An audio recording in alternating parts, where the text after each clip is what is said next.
Hey, it's Rav. Welcome back to Real Investments. Today we're talking about just the everyday investor.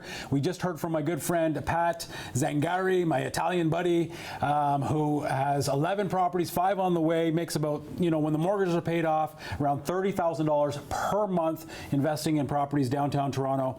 Now we're going to talk to my good buddy Anil Walia. I was speaking at some seminar. His son came up to me. He says, "You've got to meet my dad." We had coffee. And Anil, in just 2 years, that's right, 2 years, has over 25 single-family homes. Anil, it's great to have you on the show. I call you, with much respect, my uncle. You're from the great Punjab. You've come to this country of Canada, which is a phenomenal country, just a few years back, and you had a day job, and then all of a sudden in 2010, you decided that the world is your own. You don't have to necessarily, although you live here in Peel Region, we don't have to invest in Peel Region. We don't even have to invest in Toronto or Durham or York. We can invest in the U.S. because you told me, Rav, the U.S. is on sale, so why would I not buy properties in the U.S. of A? So talk to me a little bit about why the U.S., how you kind of got started, and how did we get to 25 properties in 2 years? You see, I've been trying to buy properties in Toronto for quite some time, but I never found a good deal.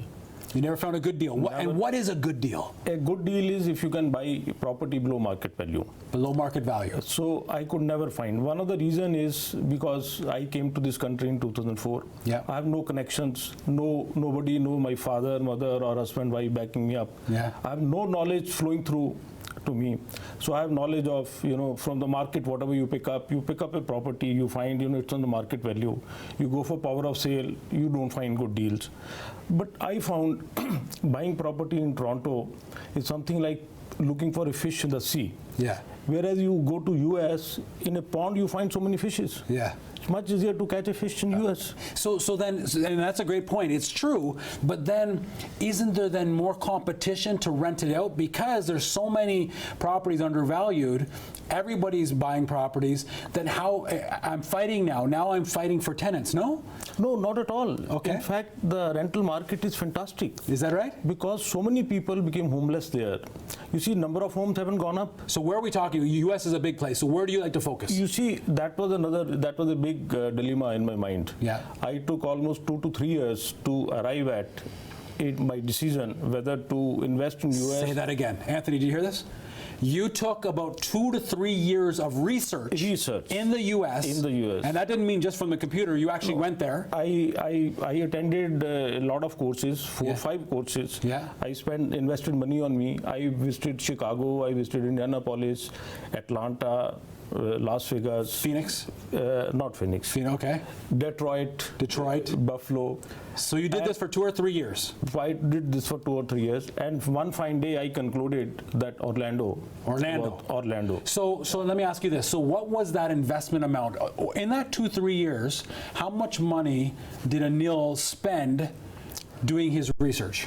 Around, you can say, including the courses, I have undergone around $20,000. About $20,000. Okay. So Anthony 25 properties later, he spent $20,000. I mean, it's not really that big of an investment. Seems like a great return on investment to me. And you talk to any major investment guru throughout the world, they'll tell you that you must invest in yourself. Usually, the number they throw at you is about 25%. So, sounds to me like you invested less than that in yourself on the long term. And you look at where you're at now. I mean, we talk about this all the time, right? Education is everything. Taking courses, going out there, learning for yourself, doing those little things that matter, understanding the markets. You went to, sounds like 5, 6, 7, 8 markets before you landed on one specific market. And why? Because you took the time to understand what was going on. Where will the renters be? Where are the deals? Like you said, the U.S. is on sale. There's no question about it. It's a depressed market. But you have to understand the market. You have to understand what you're getting into. And obviously, you took the time, and it's paying off. So Anil, are we still buying? Like, when was the last time you wrote an offer? I closed 2 homes on April 9th. This year. April 9th, just 3 weeks ago, you closed on 2 deals, 2 more deals.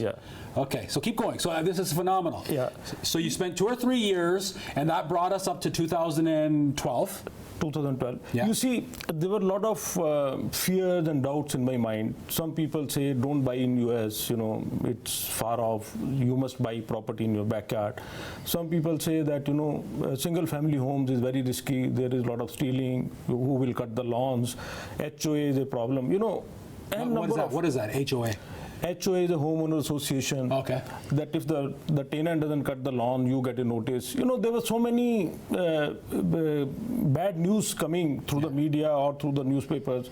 So I was really confused as to what should I do, what should I not do. Yeah. So in November 2011, I, along with my family, we went to Orlando. Once we concluded that Orlando is the place, we went to Orlando, and myself and my one son, we went and saw the properties. My wife and the other son, they went for Disney and all these things. So we put in about 20 offers. 20 offers? 20 offers. Now, you had a realtor. How did you find the realtor down there? The realtor, from here itself, we Googled, and we found 3-4 realtors. Okay. So we had fixed up with one day each with each realtor. Okay.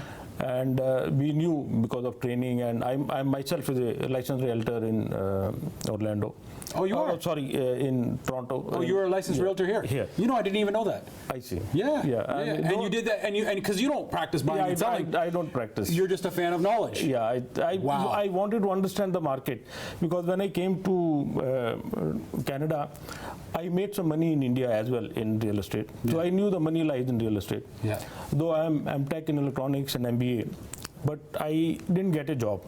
So I applied for a license, a real estate license, because I wanted to understand the market. Yeah. Because I knew one day I have to control the market and buy some properties. So do you have securities? Like, do you have RSPs or mutual funds or bonds or any of that? No. 100% in real estate? 100% real estate. Okay, and obviously you're not managing these properties yourself. You have property manager? I have a property manager. And does one take care of all 25, or do you have different property managers? Yeah, earlier I had 2. Yeah. But now I have moved all those properties to one. To one. So you only speak to one person?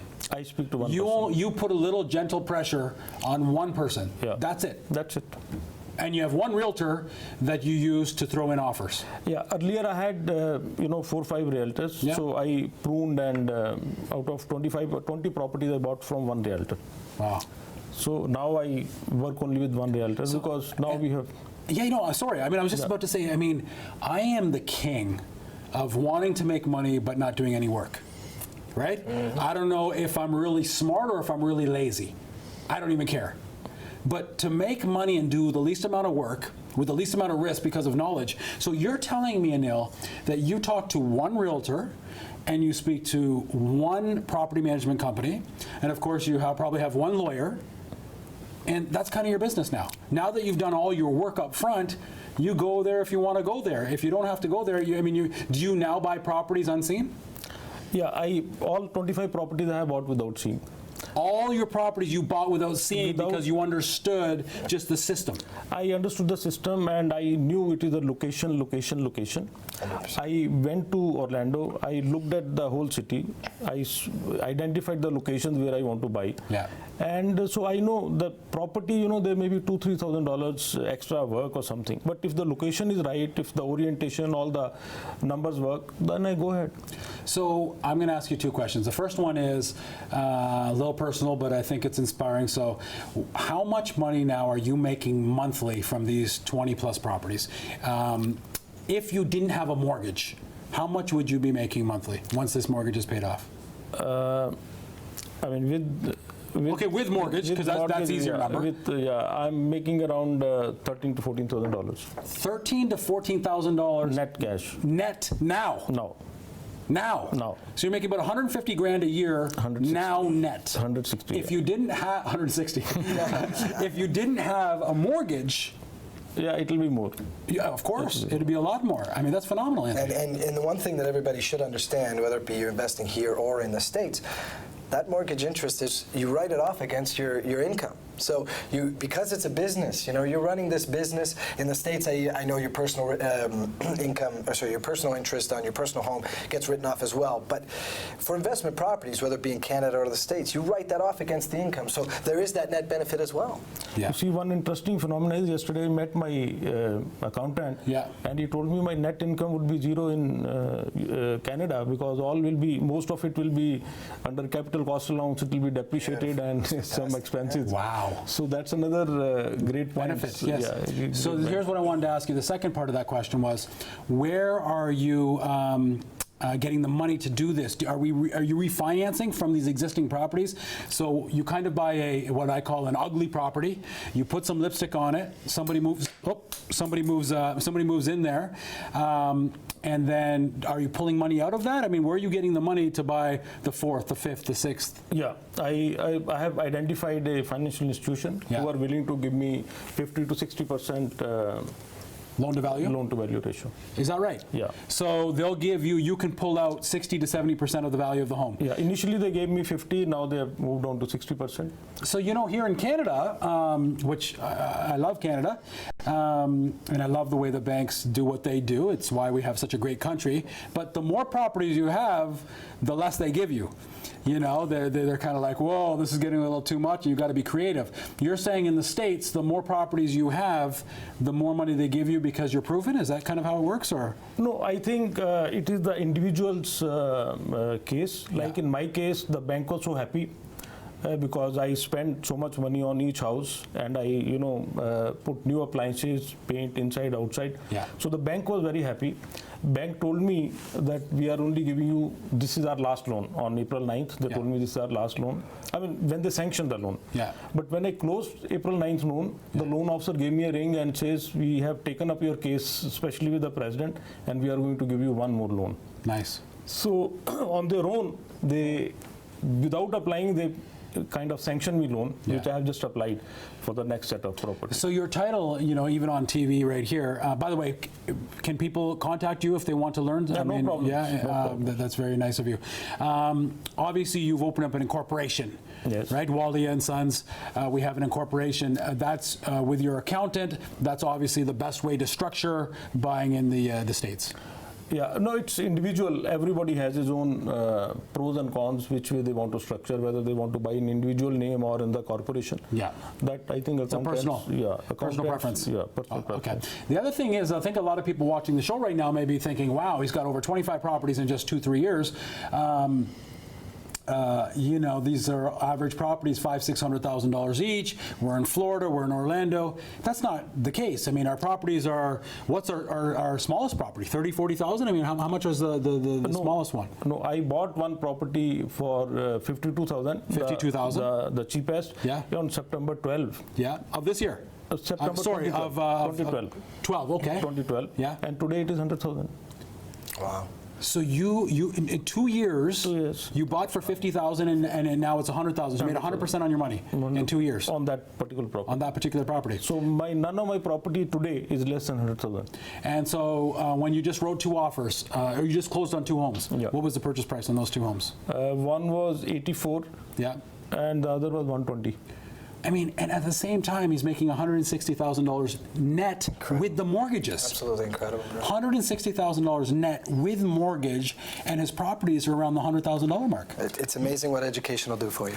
You see, it is it's very interesting. The U.S. market is amazing. Yeah. Gold is lying on the streets. I almost made $1 million profit on this portfolio. Oh my goodness! Wow, that's fantastic. The portfolio is almost $1 million in just 2 years. Profit, yeah. And how much was your starting capital?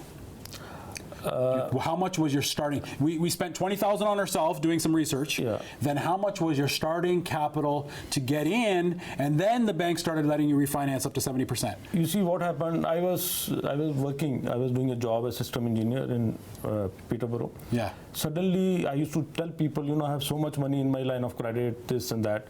So I had about $440,000 line of credit in the house. Line of credit? Line of credit. On your house, your principal residence? The equity. So you have a house here, it was paid for. It was paid for. And in Toronto, in the GTA, in Peel region. Yeah. So I want you to hear that, my beloved viewers. Anil had a house that was paid for in Peel region, and then he took a home equity line of credit against it. So he didn't use any of your own savings, if you will. No. In fact, you probably didn't have much savings. Yeah. You just had what you had in your house. Yeah. So you took that $400,000 and that's how you got started. Yeah. Whatever money I used to earn, we used to pay off the mortgage. So suddenly I realized that I have so much money, and I got a layoff in 2009. So when I got a layoff, I didn't know what to do. I got into private mortgages. And so I started lending 30,000, 40,000 from this equity at 12%, 13%. So this is what I did for 3 years. So before you got laid off, though, I think it's very important. I mean, you have an MBA, you're so educated, but you kind of had a day job in Peterborough making what? About 80,000, 80, 85. You had a job in Peterborough. I used to go Monday morning, come back Friday evening. It was very painful staying in the hotel there. Yeah, your wife and kids are here. Yeah. You sacrificed. You went to Peterborough making $80,000 a year, $85,000 a year. You got laid off. Thank the good Lord. And you said, what am I going to do now? Yeah. You took some money, you started getting into private mortgages, and then from there you started doing your research. And so for the last 3-4 years, you've built up a portfolio of over $1 million. You're making $160,000 a year net with mortgages included. With mortgages included. I think that's phenomenal. And you know what's also interesting to me is that they're all single family. They're all individual homes. I would think, in my ignorance, because it's obviously working for you, why would you do that? Why wouldn't we go buy a 12-plex or a 20-plex? Why would we have individual homes? What was your thought process there? Or is that something you may revisit down the road? No, again, as per the education, whatever training I underwent, the lesson was buy 3 bedroom, 2 washroom home, single family home, from 1,000 to 2,000 square feet. These are the, So you had it right down to what has the most demand for tenants. Most demand. 3 bedroom, 2 washroom, standalone homes from about 1,000 to what? 2,000. From 1,000 to 2,000. If we buy this, then there's always going to be a demand for people to want to live in those. As demand for tenant as well as buying and selling is much easier for those homes. Wow. Much easier. So that answers my question. Why didn't you go buy a 4-plex? Because how are you going to sell it? How are you going to offload it? And a lot of people don't want to live in their 700, 800 square foot apartment. They'd rather have their own home, their own backyard. Even though they're renting, such as me, there still is a pride of, living-ship, if you will. That's a really interesting point that was brought up, and it's something that a lot of people don't necessarily factor in when they're talking about renting homes is, what's my exit strategy? How am I getting out of this property into the next property?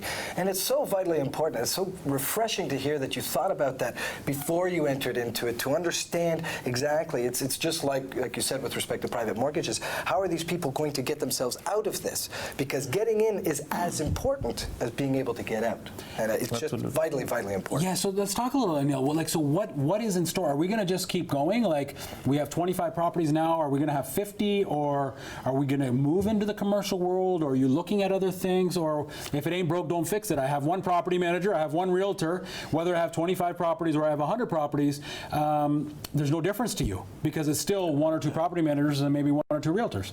Well, what is your plan? No, you see, I'm already thinking that, you can't have 100 single family homes because the management becomes more difficult. Okay. So I'm looking for a mentor to, who can guide me to go to the next level. Yeah. The next level I foresee is either buying the land bank, because I want explain that. What is a land bank? I want to concentrate only in Florida because my research says Florida is, Orlando, that area is a fantastic area. There's a lot of immigration there. Yeah. The population is growing.